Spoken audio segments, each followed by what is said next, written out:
कि एक द्विघात बहुपद ज्ञात कीजिए, यानी यहाँ पे आपको एक द्विघात बहुपद ज्ञात करना है जिसके शून्यकों का योग एवं गुणनफल क्रमशः 4 और 1 है। यहाँ पे बोला जा रहा है कि एक द्विघात बहुपद आपको निकालना है।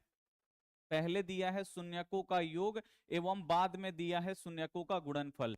तो पहले दिया है शून्यकों का योग, तो इसमें का पहला वाला जो होगा शून्यकों का योग होगा, और बाद में क्या दिया है, बाद में दिया है गुणनफल, यानी शून्यकों का गुणनफल बाद में दिया है, तो ये हो जाएगा एक जो होगा ये शून्यकों का गुणनफल होगा। तो ये दिया है और आपको क्या करना है, एक द्विघात बहुपद आपको निकाल के दिखाना है। तो चलिए इसको हम लोग सॉल्व करते हैं काफी अच्छी तरीके से। सबसे पहले हम लोग लिखेंगे यहाँ पे हल, इसको हम लोग यहाँ पे सॉल्व करते हैं बहुत ही अच्छी तरीके से। सबसे पहले आप देखिए यहाँ पे जो दिया है ना उसको आपको लिख देना है। क्या दिया है, शून्यकों का योग।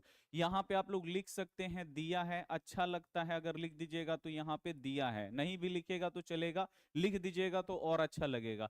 लिख दीजिए दिया है, और यहाँ पे दिया क्या है बाबू, तो शून्यकों का योग दिया है, तो बस आपको यहाँ पे लिख देना है शून्यकों का योग, शून्यकों का योग। शून्यकों का योग बाबू इसमें से कौन सा होगा, तो देखिए पहले दिया है ना शून्यकों का योग, तो इसमें का पहला वाला जो होगा ये शून्यकों का योग होगा। कितना है, दिया है 4 दिया ना, तो आपको बराबर दे के लिखना है। जो भी कुछ दिया रहता है ना उसको बराबर करके लिखा जाता है। तो शून्यकों का योग बराबर कितना हो गया, हम लोगों का 4 हो गया। अब शून्यकों का योग का फॉर्मूला क्या होता है, तो ये होता है अल्फा प्लस बीटा। ये शून्यकों का योग है अल्फा प्लस बीटा बराबर कितना है, 4। ये हो गया। अब हम लोग लिखेंगे यहाँ पे पुनः, यानी फिर एक और दिया है उसको भी लिख देते हैं। यहां पे दिया है गुणनफल, किसका गुणनफल, तो शून्यकों का गुणनफल। तो यहां पे हम लोग लिखेंगे शून्यकों का गुणनफल। शून्यकों का गुणनफल बाबू कितना दिया है, जो भी दिया रहता है उसको बराबर करके लिखते हैं। शून्यकों का गुणनफल कितना दिया है, 1 दिया है, क्योंकि देखिए पहला वाला शून्यकों का योगफल है, तो 4 शून्यकों का योगफल इसमें का पहला वाला। बाद में गुणनफल दिया है ना, तो बाद वाला आपका शून्यकों का गुणनफल होगा। शून्यकों का गुणनफल 1 है, लिख दिए 1। अब शून्यकों का गुणनफल का फॉर्मूला क्या होता है, तो ये होता है अल्फा इंटू बीटा बराबर, यहाँ पे ये हो गया 1। यहाँ पे ये अल्फा प्लस बीटा निकल गया, अल्फा इंटू बीटा निकल गया, निकल गया ना। अब हम लोग यहाँ पे निकालेंगे, क्या बोल रहे हैं, एक द्विघात बहुपद आपको निकालना है। तो द्विघात बहुपद अब हम लोग यहाँ पे निकालेंगे, द्विघात बहुपद।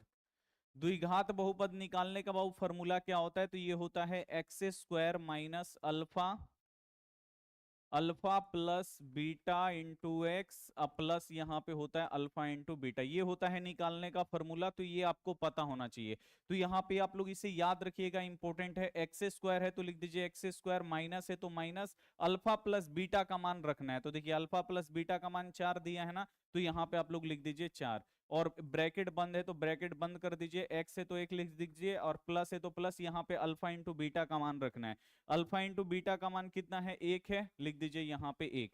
अब यहाँ पे देखिए ये एक्स स्क्वायर है तो लिख देंगे हम लोग यहाँ पे, आगे बराबर जरूर लगाइएगा, भूलना नहीं है। एक्स स्क्वायर है तो एक्स स्क्वायर, माइनस है तो माइनस, 4 में एक्स से गुणा होगा तो ये हो जाएगा 4x, अब प्लस 1 है तो लिख दीजिए यहाँ पे प्लस 1। तो हमारा द्विघात बहुपद निकल गया। अब यहाँ पे लास्ट में एक बार और आपको लिखना है ताकि नंबर आपको पूरा मिले। द्विघात बहुपद ऐसे कर दीजिएगा, द्विघात बहुपद बराबर, ये हो गया हम लोगों का एक्स स्क्वायर माइनस यहाँ पे 4x प्लस 1, ये निकल गया हमारा द्विघात बहुपद, और ये हो जाएगा हम लोगों का 100% राइट आंसर। ठीक है ना, ये जो होगा 100% राइट आंसर हो जाएगा। ऐसे ही आपको परीक्षा में लिखना है।